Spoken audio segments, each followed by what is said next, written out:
ಎಲ್ರಿಗೂ ನಮಸ್ಕಾರ. ನನ್ನ ಹೆಸರು ಕಾರ್ತಿಕ್ ಅಂತೇಳಿ. ನಾನು ಒಳನಸ್ಪುರ ಪಕ್ಕ ಕಡ್ವಿನಕೋಟೆ.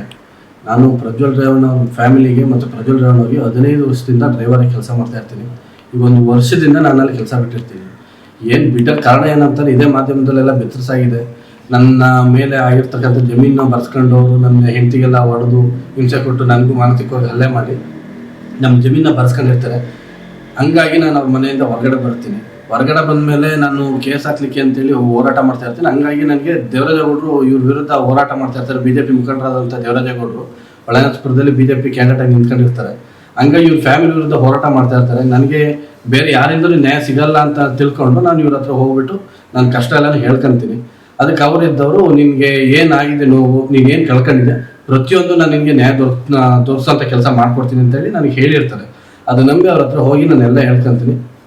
ಅದಾದಮೇಲೆ ಅವ್ರೇನು ಮಾಡ್ತಾರೆ, ನನಗೆ ಅವ್ರು ಯಾವುದೇ ಕೇಸ್ ತಗೊಳ್ಳಲ್ಲ, ನಾನು ಬೇರೆ ಲಾಯರ್ ಬಿಟ್ಬಿಟ್ಟು ನಾನು ಕೇಸ್ ಹಾಕ್ತೀನಿ. ಅವ್ರು ಕೇಸ್ ನಡೀತಾರೆ. ಮತ್ತು ಇವ್ರು ಏನು ಮಾಡ್ತಾರೆ ಅಂದರೆ ಮತ್ತೆ ನಾನು ಕರೆಸ್ಕೊಂಡು, ನಿನಗೆ ಕೋರ್ಟಲ್ಲಿ ಹೋರಾಟ ಮಾಡಿದ್ರೆ ನಿನಗೇನು ನ್ಯಾಯ ಸಿಗಲ್ಲ, ಜನಗಳಿಗೆ ತಿಳಿಸ್ಬೇಕು ಅಂತ ಹೇಳ್ಬಿಟ್ಟು ಕರ್ಕೊಬಂದು ಮೀಡಿಯಾದಲ್ಲಿ ನಾನು ಎಲ್ಲ ರೀತಿ ಸ್ಟೇಟ್ಮೆಂಟು ಎಲ್ಲ ಮೀಡಿಯಾದಲ್ಲೂ ಕೊಡಿಸ್ತಾರೆ. ಮತ್ತು ನನ್ನ ಜೊತೆ ನಿಂತ್ಕೊಂಡು ಅದೇ BJP ದೇವರಾಜೇಗೌಡರು ನನ್ನ ಜೊತೆ ನಿಂತ್ಕೊಂಡು ಅವರು ಸ್ಟೇಟ್ಮೆಂಟ್ ಸಹಿತ ಕೊಡ್ತಾರೆ. ಅದಾದಮೇಲೆ ಇದೆಲ್ಲ ಬೆಳವಣಿಗೆ ಆದಮೇಲೆ ಪ್ರಜ್ವಲ್ ರೇವಣ್ಣ ಅವ್ರಿಗೆ ನನ್ನ ಮೇಲೆ ಒಂದು ಸ್ಟೇ ಆರ್ಡರ್ ತರ್ತಾರೆ.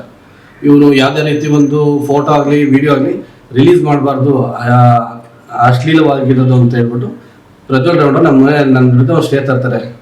ತಂದಾದ್ಮೇಲೆ ನಾನೇನು ಮಾಡ್ತೀನಿ, ದೇವರಾಜೇಗೌಡರು ನನಗೆ ಲಾಯರ್ ಆಗಿ ಪರಿಚಯ ಇರೋದ್ರಿಂದ ನಾನು ಅವ್ರ ಹತ್ರ ಹೋಗ್ಬಿಟ್ಟು ಸ್ಟೇ ಕಾಪಿನ ಅವ್ರಿಗೆ ಕೊಡ್ತೀನಿ. ನಾನು ನೋಡಿ ಅಣ್ಣ, ಈ ಥರ ನನಗೆ ಸ್ಟೇ ತಂದಿದ್ದಾರೆ, ಏನಕ್ಕೆ ಅಂತ ಕರೆಕ್ಟಾಗಿ ಗೊತ್ತಿಲ್ಲ ನನಗೆ, ಏನಕ್ಕೆ ತಂದಿದ್ದಾರೆ ಅಂತೇಳಿ. ಅದಕ್ಕೆ ಅವರಿದ್ದರು, ನಿನ್ನ ಹತ್ರ ಯಾವುದೋ ಫೋಟೋ ವಿಡಿಯೋ ಇದೆಯಂತೆ, ಅದಕ್ಕೋಸ್ಕರ ಅವರು ಸ್ಟೇ ತಂದಿದ್ದಾರೆ ಅಂತ ಹೇಳ್ತಾರೆ. ನಾನು ಅದಕ್ಕೆ ನನ್ನ ಹತ್ರ ಇದೆ ಅಂತ ಅವ್ರಿಗೆ ಯಾರು ಹೇಳಿದವರು ಅಂತೀನಿ. ಅದಕ್ಕೆ ಅವ್ರಿಗೆ ನನಗೆ ಗೊತ್ತಿಲ್ಲಪ್ಪ, ನೀನು ಉಂಟು ಹೋಗ್ಬಿಟ್ಟು ಕೇಳ್ಕೊ ಅಂತ ಹೇಳ್ತಾರೆ. ಅದಕ್ಕೆ ನಾನಿದ್ದಾನೆ ಸರಿ ಅಂತೇಳಿ ಒಪ್ಕೊಂಡು ಇದಕ್ಕೆ ಏನು ಆನ್ಸರ್ ಕೊಡಬೇಕಲ್ಲ ಕೋರ್ಟಲ್ಲಿ ಯಾವ ರೀತಿ ಕೊಡೋದು ಅಂತಂದಿದ್ದಕ್ಕೆ, ನಿನ್ನ ಹತ್ರ ಇರೋ ಫೋಟೋಸು ವೀಡಿಯೋಸು ಎರಡೂ ನನ್ನ ಕೈಲಿ ಕೊಡು, ನಾನು ಅದಕ್ಕೆ ಜಡ್ಜ್ ಮುಂದೆ ಸಬ್ಮಿಟ್ ಮಾಡ್ತೀನಿ. ನಾನು ಯಾರಿಗೆ ಅದು ತೋರ್ಸೋದಾಗಿ ಇನ್ನೊಂದಲ್ಲಿ ಏನೂ ಮಾಡಲ್ಲ.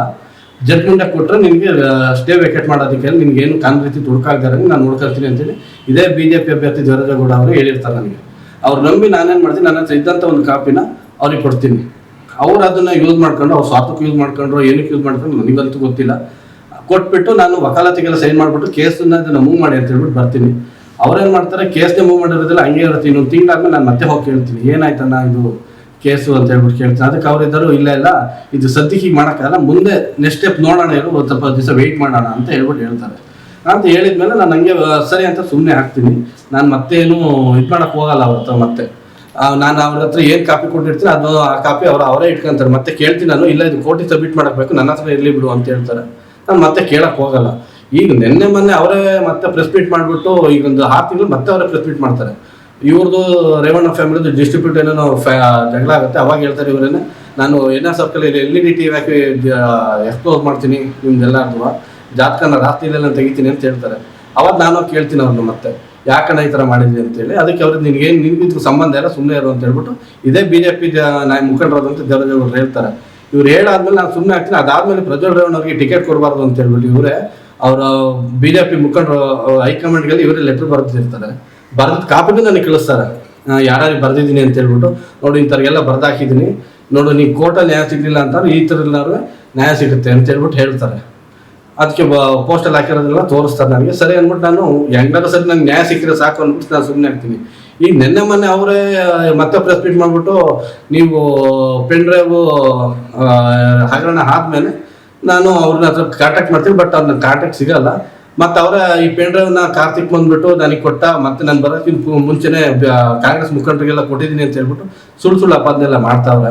ಬಟ್ ಏನಂತಾರೆ, ನಾನು BJP ಮುಖಂಡರಾದಂಥ ನಮ್ಮ ಹೊಳೆನರಸೀಪುರ ಕ್ಯಾಂಡಿಡೇಟ್ ಆಗಿದ್ದೀನಿ, ಪರಾಜಿತ ಅಭ್ಯರ್ಥಿ ಆದ ದೇವರಾಜೇಗೌಡರು ಬಿಟ್ಟರೆ ನಾನು ಇನ್ನು ಯಾವುದೇ ಕಾಂಗ್ರೆಸ್ ಮುಖಂಡರಿಗಾಗಲಿ ಇನ್ನೊಬ್ರಿಗೆ ಯಾರು ಕೊಡಲಿಲ್ಲ. ಕಾಂಗ್ರೆಸ್ ಅವ್ರಿಗೆ ಏನು ಕೊಡ್ಲಿಕ್ಕೆ ಹೋಗಲಿ, ಕಾಂಗ್ರೆಸ್ ಅವ್ರ ಜೊತೆ ಚೆನ್ನಾಗಿ ಅವ್ರ ಜೊತೆ ಒಡನಾಟ ಇಟ್ಕೊಂಡು ನಾನು ಹಾಕಿದ ಕೇಸ್ನೇ ಅದು B ರಿಪೋರ್ಟ್ ಹಾಕ್ಬಿಟ್ಟು ಇದರಲ್ಲಿ ಏನು ಸಾಕ್ಷಿ ಇಲ್ಲ ಅಂತ ಹೇಳ್ಬಿಟ್ಟು ಕೊಡ್ತಾರೆ. ನಾನು ಅಷ್ಟು ಸಾಕ್ಷಿ ಎಲ್ಲ ಕೊಟ್ಟರು ಅಂಥದ್ರಲ್ಲಿ ಕಾಂಗ್ರೆಸ್ ಅವ್ರ ಕೈ ನಂಬಿ ನಾನು ಹೆಂಗೆ ಹೋಗ್ಲಿ ಅಂತ ಹೇಳ್ಬಿಟ್ಟು ಇವ್ರ ಹತ್ರಕ್ಕೆ ಹೋಗಿದ್ದೆ.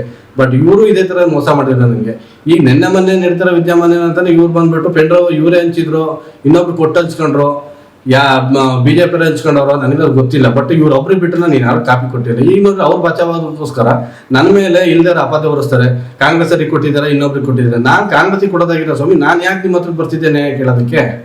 ಅದಕ್ಕೋಸ್ಕರ ಇದಾಗಿರೋ ಅನ್ಯಾಯಗಳನ್ನೆಲ್ಲನೂ ನಾನು 15 ವರ್ಷ ಅವ್ರ ಮನೇಲಿದ್ದು ನೋಡಿದ್ದೀನಿ. ಅವ್ರು ಏನೇನು ಮಾಡಿದ್ದಾರೆ, ಯಾರು ಬಂದಿದ್ದಾರೆ, ಯಾರು ಹೋಗಿದ್ದಾರೆ, ಎಲ್ಲ ನನಗೂ ಅವ್ರು ಒಳ್ಳೇದು ಕೆಟ್ಟದ್ದು ಎಲ್ಲ ನಾನು ನೋಡಿದ್ದೀನಿ. ಅದಕ್ಕೆ ನನಗಾಗಿರೋ ಅನ್ಯಾಯ ಇನ್ಯಾರಿಗೂ ಆಗಬಾರ್ದು ಅಂತೇಳಿ ಅವತ್ತು ನಾನು ಪ್ರೆಸ್ ಮೀಟ್ ಮಾಡಿದ್ದೆ. ಅದಕ್ಕೋಸ್ಕರ ಈಗ ಮೊನ್ನೆ ನಮ್ಮ ಜೊತೆಲಿ ಕೆಲಸ ಮಾಡ್ತಿದ್ದಂಥ ಒಬ್ರು ಪ್ರೆಸ್ ಮೀಟ್ ಮಾಡಿದ್ದಾರೆ. ಅದಕ್ಕೋಸ್ಕರ ಅವ್ರ ಹಂಗೆ ಬೇರೆಯವರು ಬಂದು ಹೊರಗಡೆ ಬಂದು ಮಾಡಿ ಅಂತ ಕೇಳ್ತೀನಿ. ಈಗ ಇದಕ್ಕೋಸ್ಕರನೇ ನಾನು SIT ಮುಂದೆ ಇವತ್ತು ನಾನು ಹಾಜರಾಗಿ ನನ್ನ ಹತ್ರ ಇರೋ ಡಾಕ್ಯುಮೆಂಟ್ ಎಲ್ಲ ಸಬ್ಮಿಟ್ ಮಾಡಿ ನಾನು ನನಗೇನು ಗೊತ್ತಿದೆ ಅದೆಲ್ಲ SIT ಮುಂದೆ ಹೇಳ್ಕೊಂತೀನಿ. ಇದರಿಂದ ನ್ಯಾಯ ಸಿಗುತ್ತೆ ಅಂತ ಅನ್ಕೊಂಡಿದ್ದೀನಿ. ಇದಾದ ನೆಕ್ಸ್ಟ್ ಸ್ಟೆಪ್ ನಾನು ಕೂಲಂಕುಷವಾಗಿ SIT ಮುಂದೆ ಬಂದಾದ್ಮೇಲೆ ಮೀಡಿಯಾದ ಮುಂದೆ ಇದೇ ನಿಮ್ಮ ಮಾಧ್ಯಮದ ಮುಂದೆ ಬಂದು ನಾನೆಲ್ಲಾನು ವಿವರವಾಗಿ ಹೇಳ್ಕೊಳ್ಳೋಂಥ ಕೆಲಸ ನಾನು ಮಾಡ್ತೀನಿ. ದಯಮಾಡಿ ಇದರಲ್ಲಿ ಯಾವುದೇ ಒಂದು ಕಾಂಗ್ರೆಸ್ನ ನಾಯಕರುಗಳನ್ನಾಗಲಿ ಇನ್ನೊಬ್ಬರಲ್ಲಿ ಯಾರು ಬೆಳೆಸಬೇಡಿ. ಬಟ್ ನಾನು ರಾಜಕಾರಣ ಇಂಟ್ರೆಸ್ಟ್ ಇಲ್ಲ, ನಾನು ರಾಜಕಾರಣ ವ್ಯಕ್ತಿನೂ ಅಲ್ಲ. ನಾನು BJP ಮುಖಂಡರು ದೇವರಾಜೇಗೌಡರು ಬಿಟ್ಟರೆ ಇನ್ಯಾರಿಗೂ ಒಂದು ತುಣುಕು ನಾನು ಯಾರಿಗೂ ಕೊಟ್ಟಿಲ್ಲ. ದಯಮಾಡಿ ಆ ಥರ ಯಾರು ಅಂದ್ಕೊಂಡ್ರೆ ದಯಮಾಡಿ ಕ್ಷಮಿಸಿ. ಇದ್ರ ಬಗ್ಗೆ ಎಲ್ಲ ನಾನೇ ಬಂದು ಮೀಡಿಯಾದಲ್ಲಿ ಹೇಳೋಂಥ ಕೆಲಸ ಮಾಡ್ತೀನಿ. ಇವತ್ತು SIT ಹೋಗ್ತಾ ಇದ್ದೀನಿ, ಹೋಗ್ಬಿಟ್ಟು ಬಂದು ಎಲ್ಲ ಕೆಲಸನೂ ನೆಕ್ಸ್ಟ್ ಏನು ತಗೊಂತೀನಿ ಮಾಧ್ಯಮದ ಮುಂದೆ ಹೇಳೋಂಥ ಕೆಲಸ ಮಾಡ್ತೀನಿ.